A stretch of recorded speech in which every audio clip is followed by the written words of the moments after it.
नमस्कार। आज हम श्रोडिंगर इक्वेशन की एक और एप्लीकेशन पढ़ेंगे कि जब कोई particle one dimensional finite potential well के अंदर यानी कि नॉन रिजिड बॉक्स के अंदर होता है तो क्या क्या उसकी ऊर्जा स्तर और पाए जाने की प्रोबेबिलिटी या हम कह सकते हैं प्रोबेबिलिटी डेंसिटी क्या होती है और क्लासिकल मैकेनिक्स और क्वांटम मैकेनिक्स में क्या अंतर आता है। तो particle in a one dimensional finite square potential well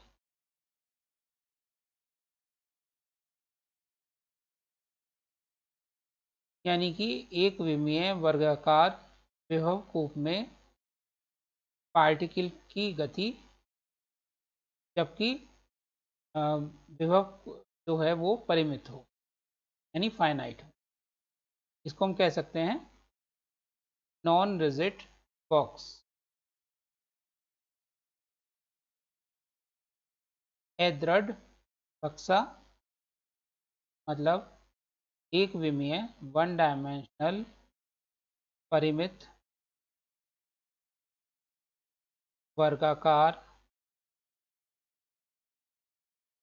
विभव कूप में कण की स्थिति या गति या अदृढ़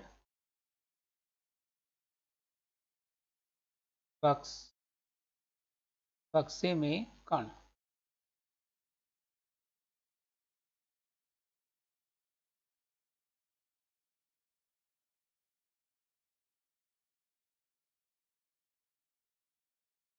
माना एक्स अक्ष के अनुदेश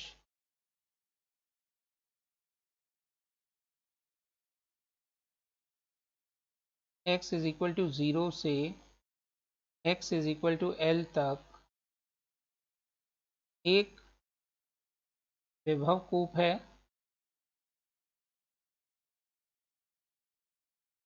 जिसकी दीवारें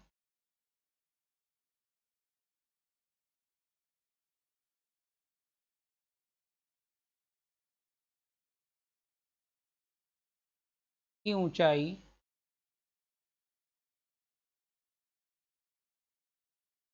V0 है। माना इसके अंदर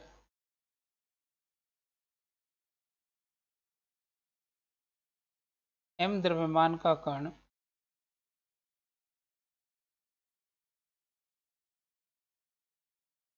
कैपिटल E गतिज ऊर्जा से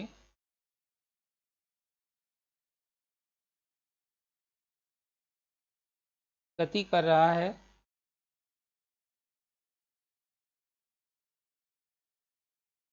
जहां E का मान V0 से कम है।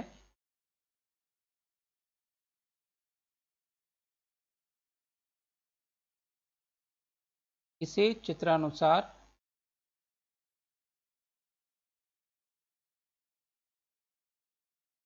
दर्शाते हैं।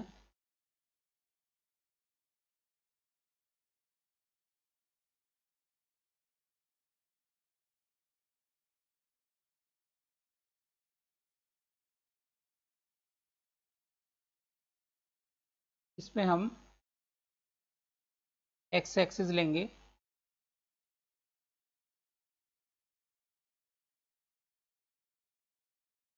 ये y एक्सिस है जिस पर विभव v है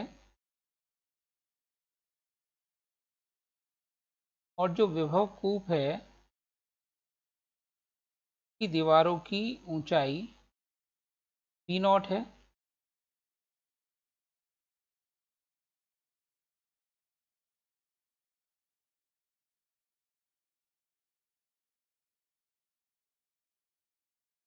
की लंबाई x अक्ष के अनुदेश L है।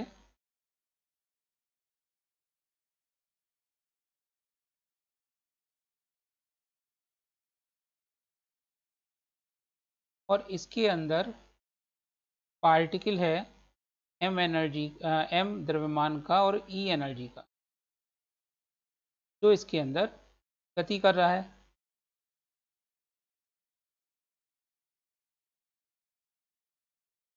तो अब चित्रानुसार इसके अंदर 3 क्षेत्र होंगे जिनमें कि बाउंड्री पर विभव का मान अचानक चेंज होगा। ये बीच वाला क्षेत्र फर्स्ट, इसके राइट वाला सेकंड और ये थर्ड रीजन।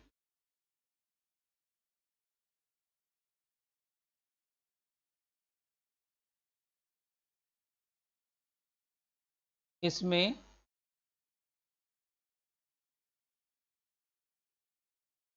असतत स्थिति ऊर्जा परिवर्तन या विभव परिवर्तन वाले 3 क्षेत्र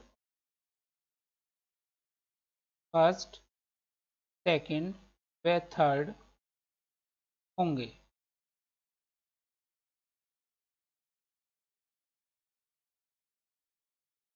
इन क्षेत्रों में क्रमशः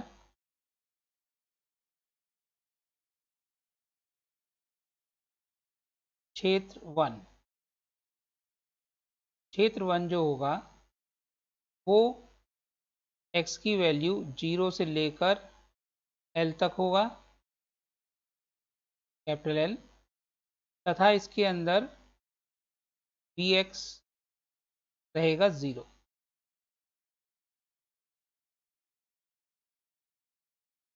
क्षेत्र सेकंड, इसमें x का मान बड़ा होगा और बराबर होगा कैपिटल L से, तथा इसमें Vx की वैल्यू रहेगी V0। और क्षेत्र 3 x की वैल्यू छोटी होगी 0 से, ये बराबर होगी 0 के, और इसके अंदर Vx की वैल्यू V0।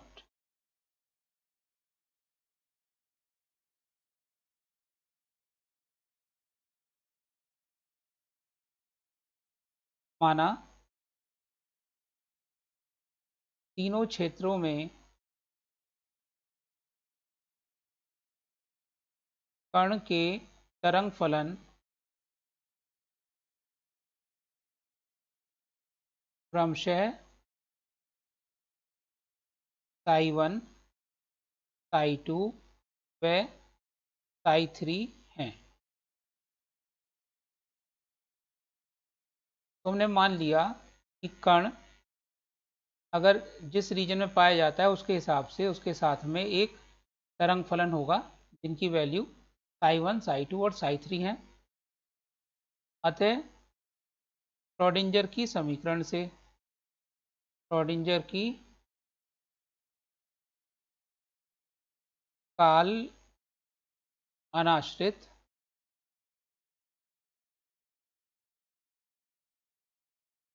समीकरण से तीनों क्षेत्रों में,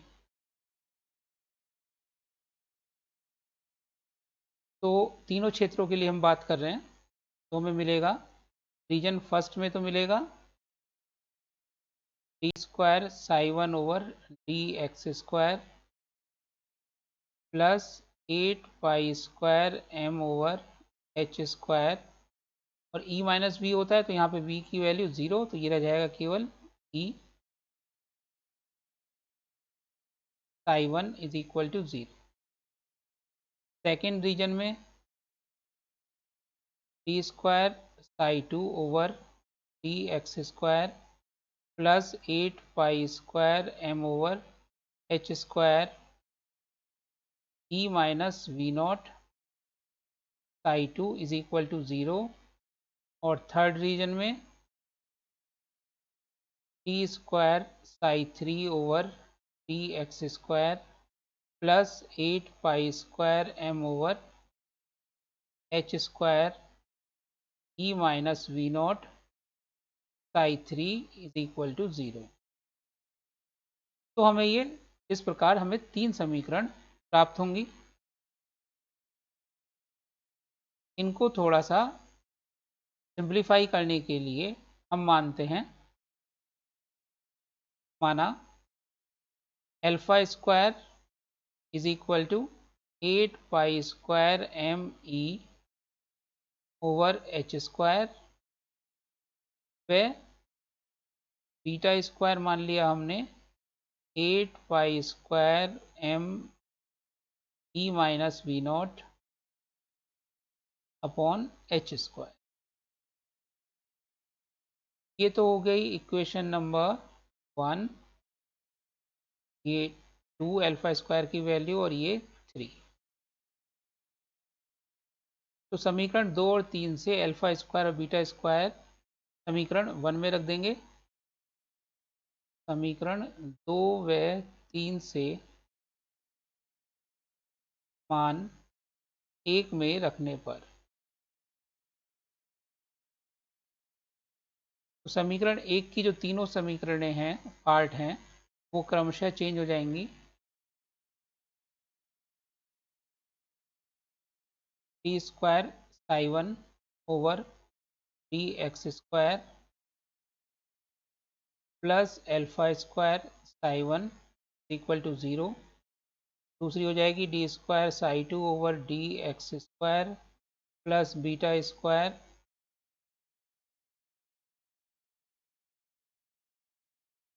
यहाँ पर बीटा स्क्वायर हमने माना है क्योंकि ई का मान वी नॉट से कम है, बीटा स्क्वायर को ले लेते हैं हम वी नॉट माइनस ई।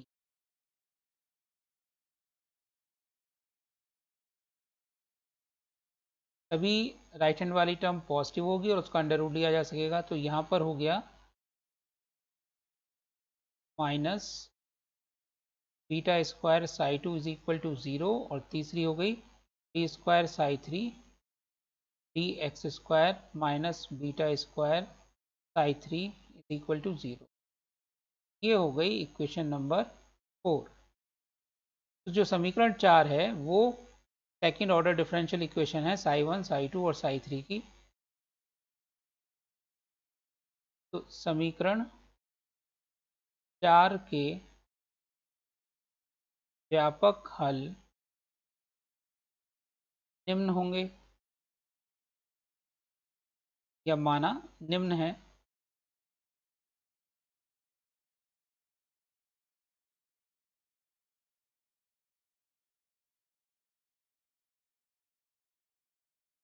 साई 1 मान लिया हमने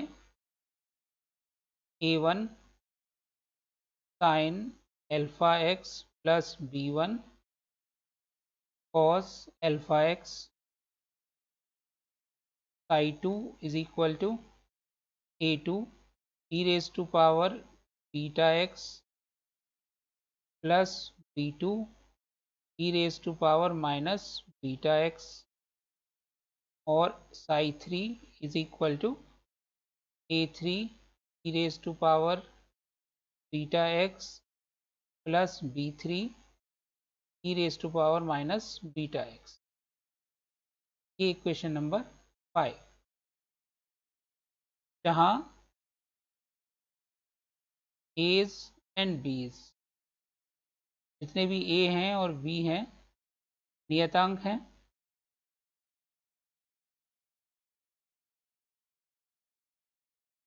जिनके मान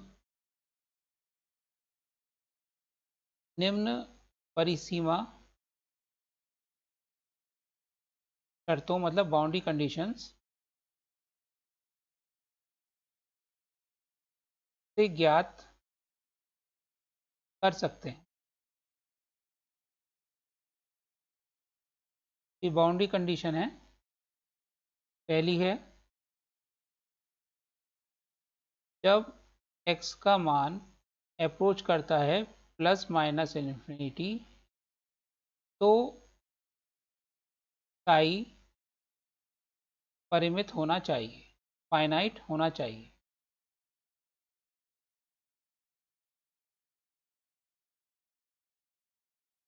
दूसरा boundary condition x is equal to 0 पर तरंग फलन दोनों तरफ, परिसीमा के दोनों तरफ बराबर होने चाहिए और इनका फर्स्ट ऑर्डर डेरिवेटिव कंटिन्यूस होना चाहिए, यानी कि वेव फंक्शन कंटिन्यूस होने के लिए फर्स्ट ऑर्डर डेरिवेटिव बराबर होना चाहिए परिसीमा के दोनों ओर।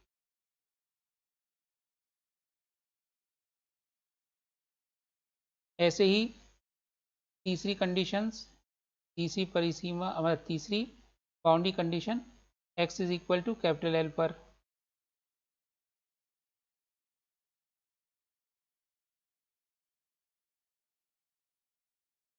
psi1 is equal to psi2 होना चाहिए और तरंग फलन का फर्स्ट ऑर्डर डेरिवेटिव इक्वल होना चाहिए, मतलब तरंग फलन सतत होना चाहिए, कंटिन्यूस होना चाहिए। तो ये तीनों कंडीशन लगाने पर हमें एज और बीज की वैल्यू मिल जाएंगी।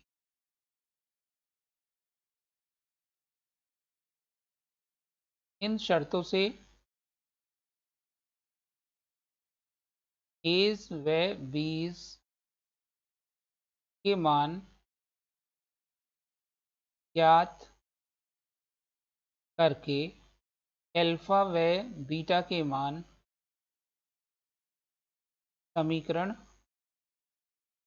3, जो हमने समीकरण ऊपर मानी थी अल्फा और बीटा की, समीकरण 2 और 3, समीकरण 2 व 3 से मान रखने पर बीच की कैलकुलेशन हमने यहाँ पर नेगलेक्ट कर दी, जो सारी फिजिक्स इन्वॉल्व है वो लिख दी। तो ये जो मान रखेंगे तो डायरेक्ट रिजल्ट आ जाएगा 10 2 pi capital L over H under root twice M capital E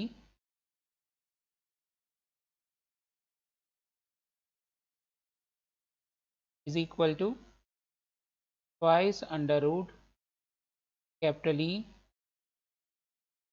V naught minus E upon twice E minus V naught।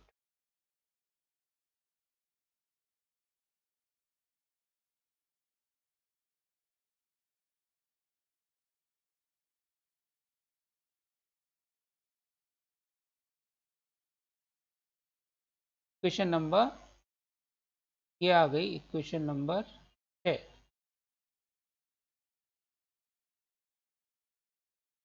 समीकरण 6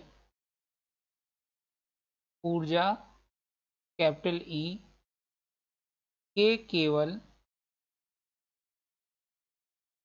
कुछ मानों के लिए ही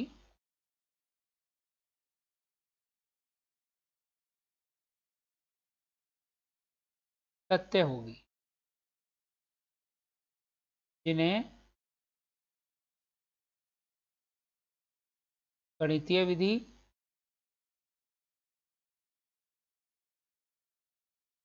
या ग्राफिकल विधि से ज्ञात कर सकते हैं।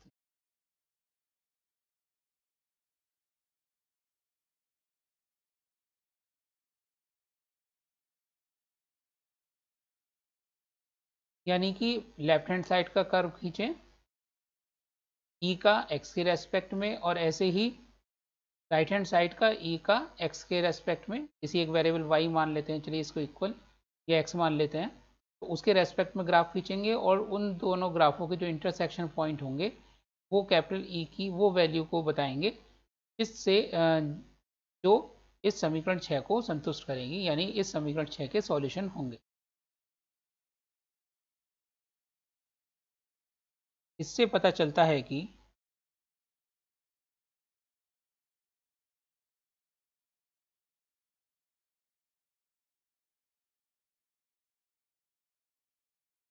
ऊर्जा स्तर डिस्क्रीट होंगे, विविक्त डिस्क्रीट होंगे, और ऊर्जा और कण की ऊर्जा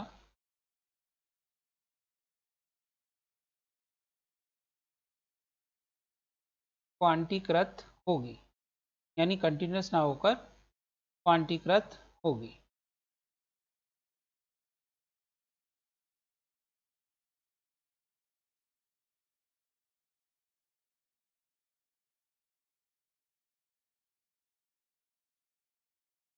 एज व बीज के मान व ई के मान n is equal to 1, 2 and so on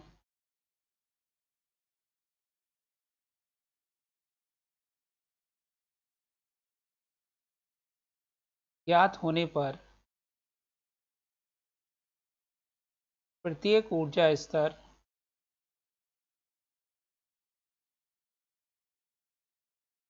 में कण का तरंग फलन psi n function of x व प्रायिकता घनत्व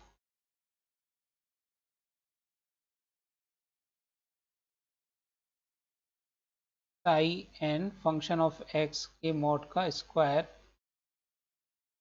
ज्ञात कर सकते हैं।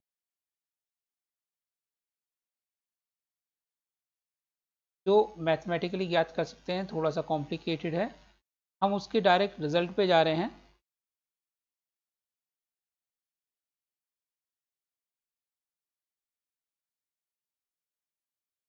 प्रथम 3 ऊर्जा स्तर यानी E1, E2, E3 के लिए संगत तरंग फलन psi1, psi2 व psi3 चित्रानुसार होंगे।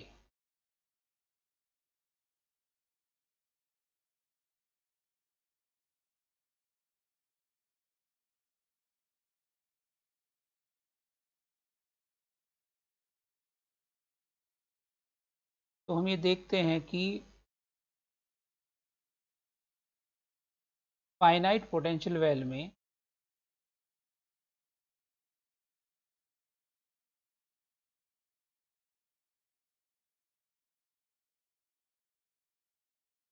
जो 3 ऊर्जा स्तर हमने पहले अभी 3 ऊर्जा स्तर की बात कर रहे हैं, E1,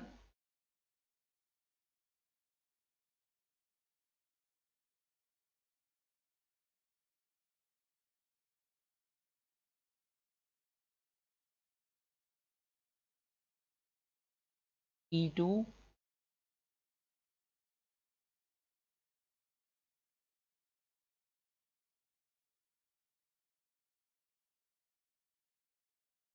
और E3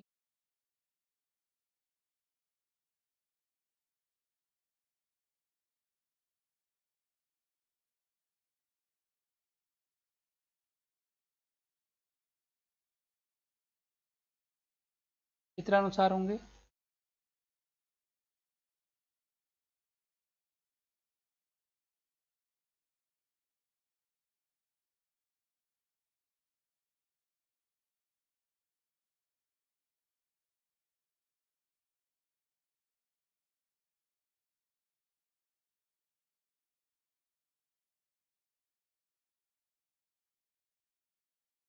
जो psi1 होगा वो इस प्रकार से होगा कि ये बाउंड्री से कुछ बाहर निकला हुआ है। psi2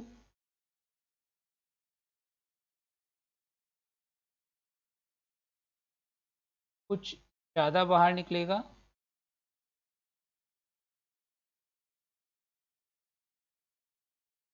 psi3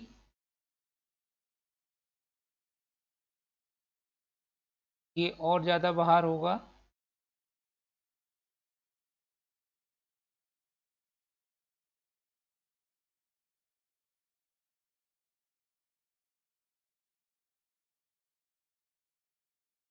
तो हमें इससे पता चलता है कि हम देखते हैं कि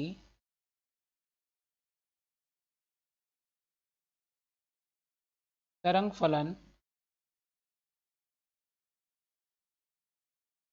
दीवारों पर मतलब परिसीमा पर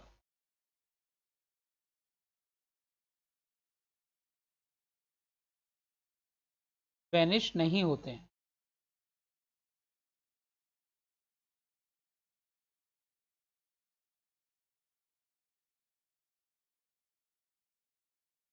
अतः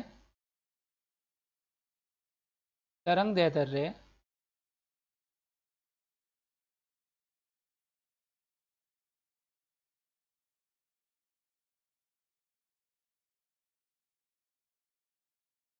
बक्से की लंबाई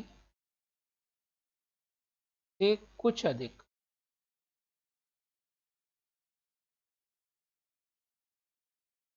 साई 1 की जब हम बात करते हैं तो तरंग दैर्ध्य बक्से की लंबाई से कुछ अधिक होगी।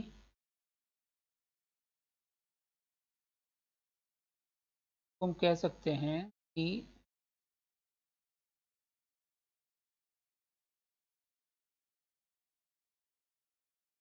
तरंग दैर्ध्य का गुणक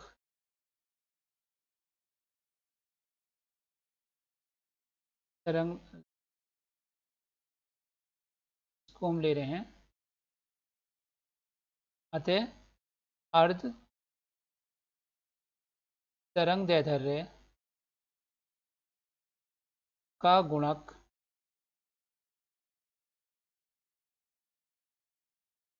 बक्से की लंबाई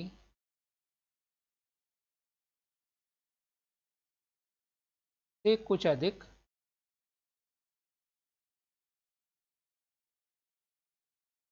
होगा। जैसे कि साई 1 में λ/2 ये कैपिटल एल से कुछ लंबी है, साई 2 में λ2 ये कैपिटल एल से कुछ अधिक है।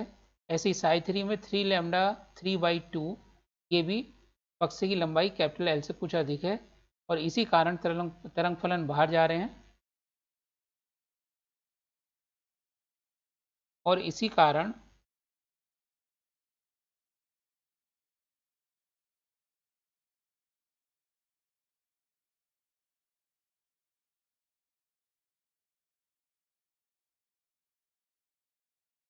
नॉन रिजिड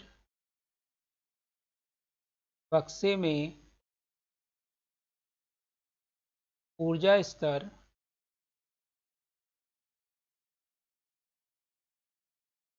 दृढ़ बक्से में संगत ऊर्जा स्तर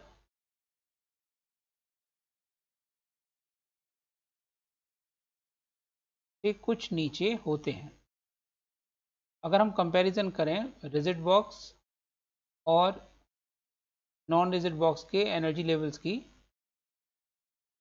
तो नॉन रिजिड बॉक्स में जो E1 की वैल्यू होगी वो रिजिड बॉक्स में करस्पॉन्डिंग E1 से कुछ कम होगी। तो इसमें हमें ये रिजल्ट मिला कि इसमें भी ऊर्जा स्तर होंगे, कंटिन्यूस ऊर्जा नहीं होगी, और लेकिन दृढ़ बॉक्स के मुकाबले कुछ एनर्जी कम होगी।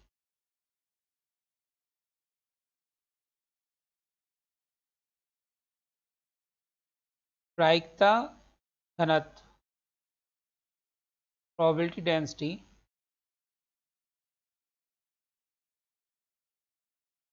Sin² के प्रथम 3 ऊर्जा स्तर के मान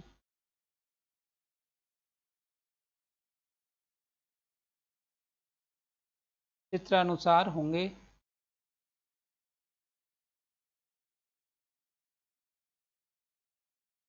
बात कर रहे हैं अब प्रायिकता घनत्व की। अभी तक हमने बात करी थी तरंग फलन की।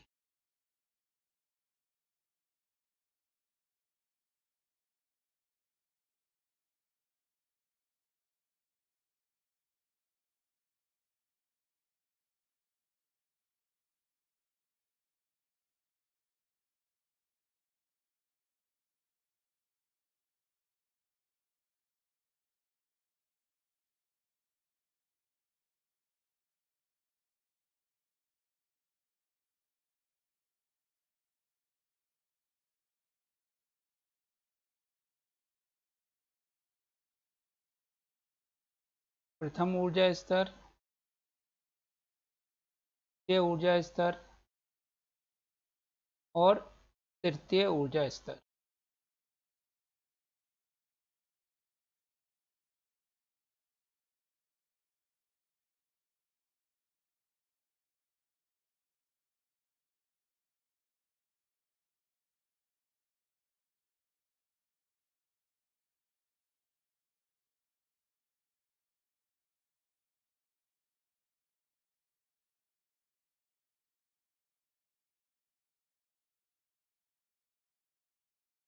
द्वितीय ऊर्जा स्तर में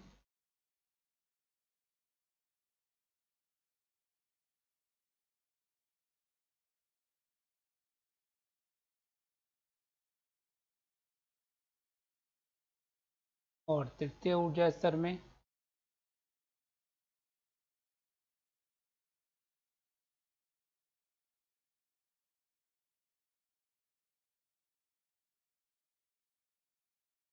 ये हो गया psi 1 स्क्वायर, ये हो गया psi 2 स्क्वायर और ये हो गया psi 3 स्क्वायर।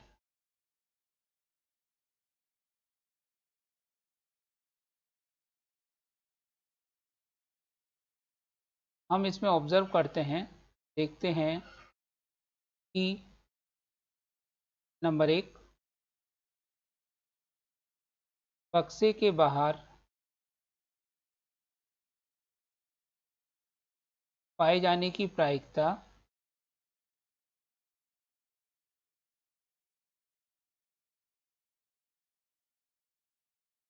शून्य नहीं है, यद्यपि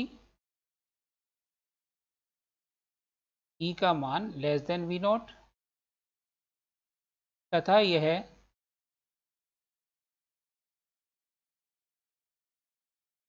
ऊर्जा स्तर बढ़ने पर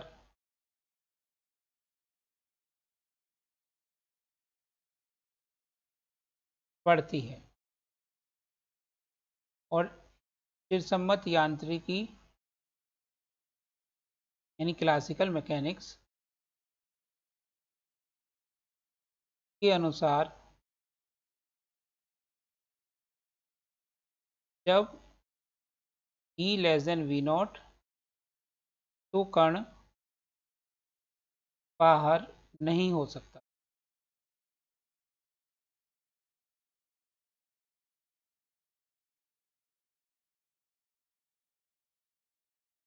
ऐसे ही हम ऊपर भी कह सकते हैं,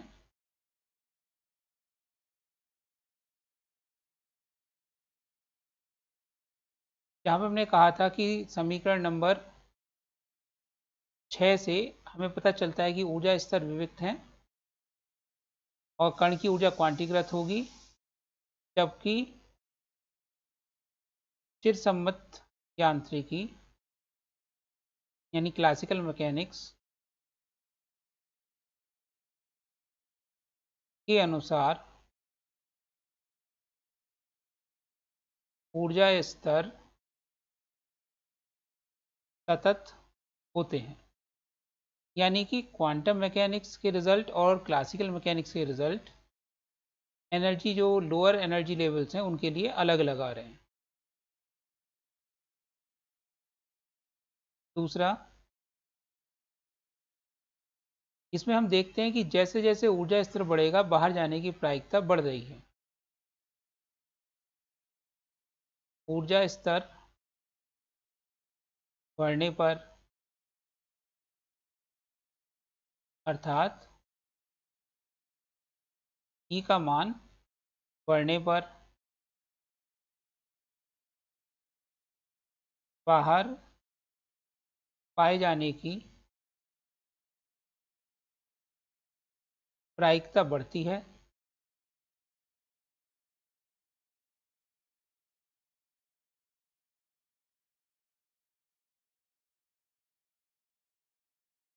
अतः जब n का मान अधिक होगा तो क्वांटम के रिजल्ट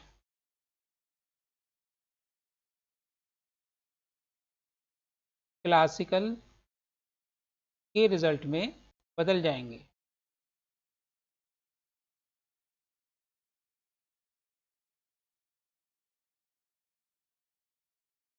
यही बोहर का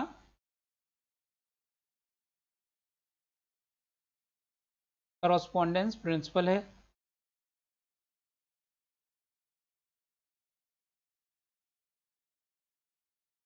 तो एक तो रिजल्ट ये निकला। दूसरा,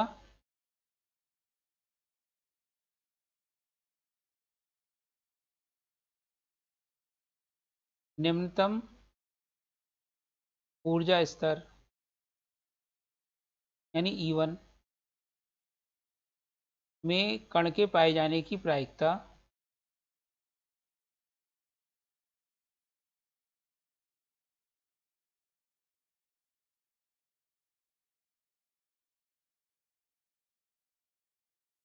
मध्य में अधिक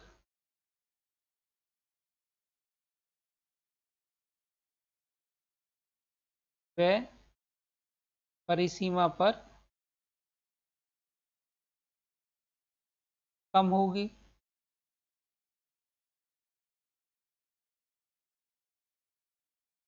ऊर्जा स्तर बढ़ने पर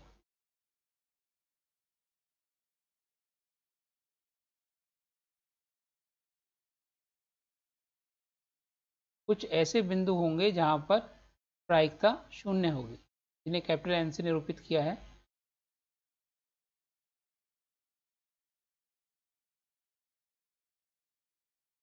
अधिकतम प्रायिकता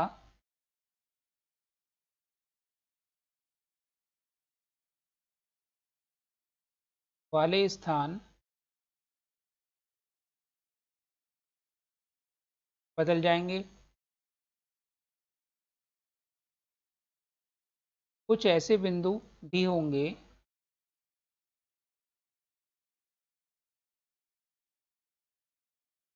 हम निरूपित कर रहे हैं कैपिटल एन से,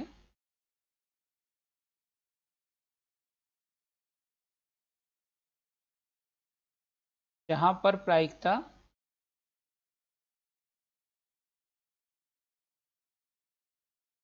शून्य होगी, जो कि क्लासिकल मैकेनिक्स में संभव नहीं है।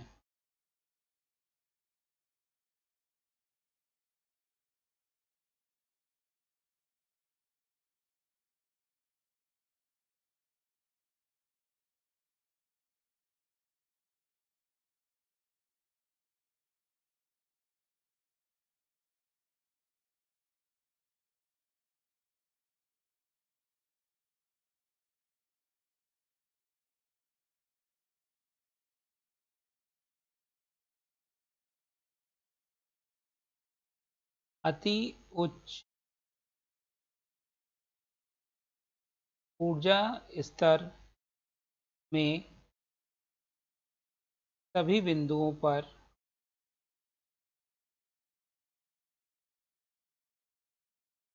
प्रायिकता लगभग समान हो जाएगी।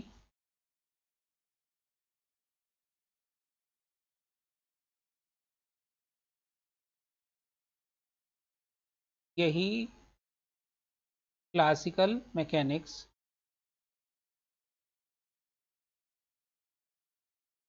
यांत्रिकी कहती है।